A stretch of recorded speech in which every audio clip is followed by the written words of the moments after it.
Hi friends, welcome to AM world.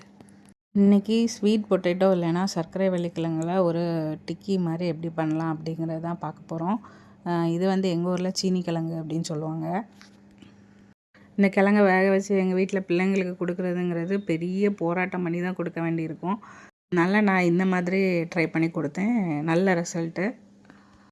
முதல்ல வந்து நம்ம சர்க்கரை வள்ளிக்கிழங்கை வந்து நல்லா வேக வச்சு எடுத்துக்கணும். நான் குக்கரில் தான் வேக வச்சு எடுத்துருந்தேன். அதுக்கப்புறம் அந்த கிழங்க வந்து நல்லா பிசைஞ்சு நல்லா மசிச்சு அப்படி எடுக்கணும். நல்லா மாவு ஷேப்புக்கு வர மாதிரி நல்லா அப்படி மிக்ஸ் பண்ணி எடுக்கணும். நல்லா மாவு மாதிரி ஆனதுக்கப்புறம் இது கூட வந்து ஒரு பெரிய வெங்காயம் குட்டி குட்டியாக கட் பண்ணி போட்டுக்கணும். ஒரு பாதி பச்சை மிளகு, நான் பிள்ளைங்களுக்கும் சேர்த்து போடுறதுனால கொஞ்சம் தான் பச்சை மிளகு போட்டேன். உங்களுக்கு கொஞ்சம் கூட போடணுன்னா போடலாம். அப்புறம் இஞ்சி பூண்டு பேஸ்ட்டு, 1/2 டீஸ்பூன் மஞ்சள் பொடி, 1 டீஸ்பூன் வத்தல் பொடி, அதுக்கப்புறம் லேசாக தேவைக்கு ஏற்ற மாதிரி உப்பு, அதுக்கப்புறம் 1/4 கப் கார்ன்ஃப்ளோர் இல்லைன்னா சோள மாவு.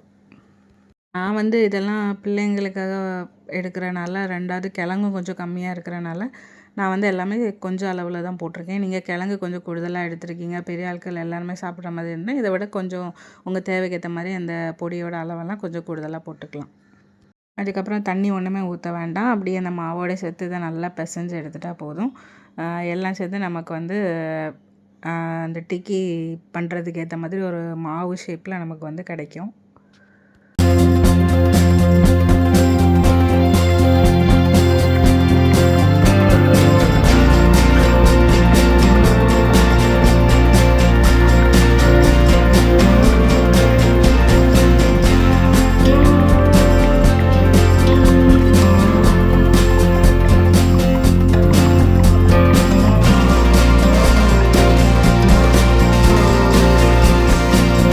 இதை நல்லா பிசைஞ்சு மாவு இந்த மாதிரி வந்ததுக்கப்புறம் கொஞ்சமாக மாவு கையில் எடுத்துகிட்டு லேசாக அப்படி உருட்டிட்டு லைட்டாக அதை தட்டிட்டா போதும். அப்போ ஒரு ஃப்ளாட்டாக கொஞ்சம் ரவுண்ட் ஷேப்பில் வந்துடும். ஸோ டிக்கியோட அந்த ஷேப்பில் வந்துடும்.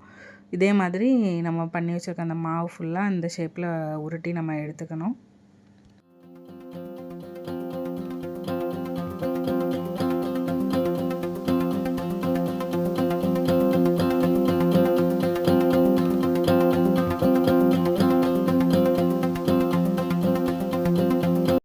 நம்ம இப்போ டிக்கி போடுறதுக்கு எல்லா மாவும் அப்படி ரெடி பண்ணி வச்சுட்டே இருக்கோம். இந்த மாதிரி ஷேப்பில் எல்லாத்தையும் அப்படி தட்டி வரிசையாக ரெடி பண்ணி வச்சிட வேண்டியதுதான்.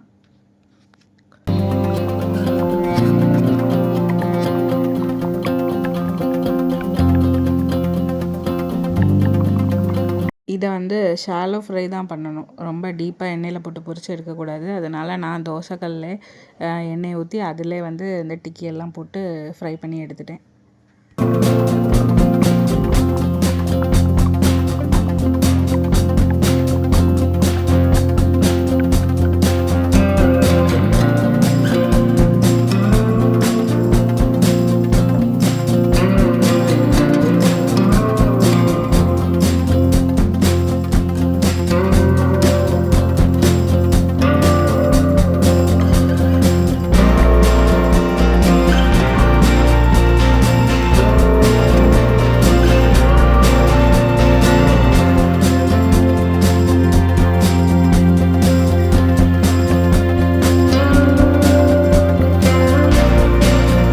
இது ஒரு 4-5 நிமிஷம் நம்ம தோசைக்கல்ல போட்டு திருப்பி போட்டு எடுக்கணும்.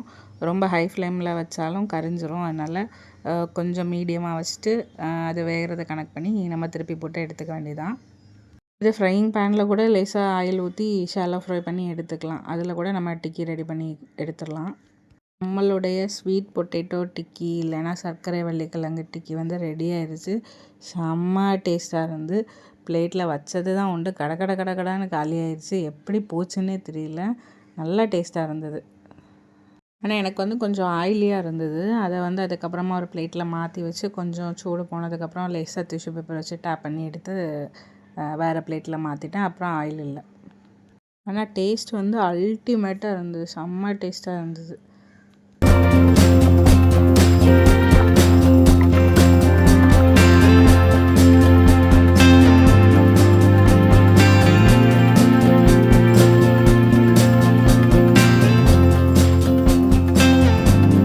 உங்களுக்கு இந்த ரெசிபி தெரியாதுன்னா ட்ரை பண்ணி பாருங்கள். பார்த்துட்டு எப்படி வந்துச்சு அப்படின்னு எனக்கு கமெண்டில் சொல்லுங்கள்.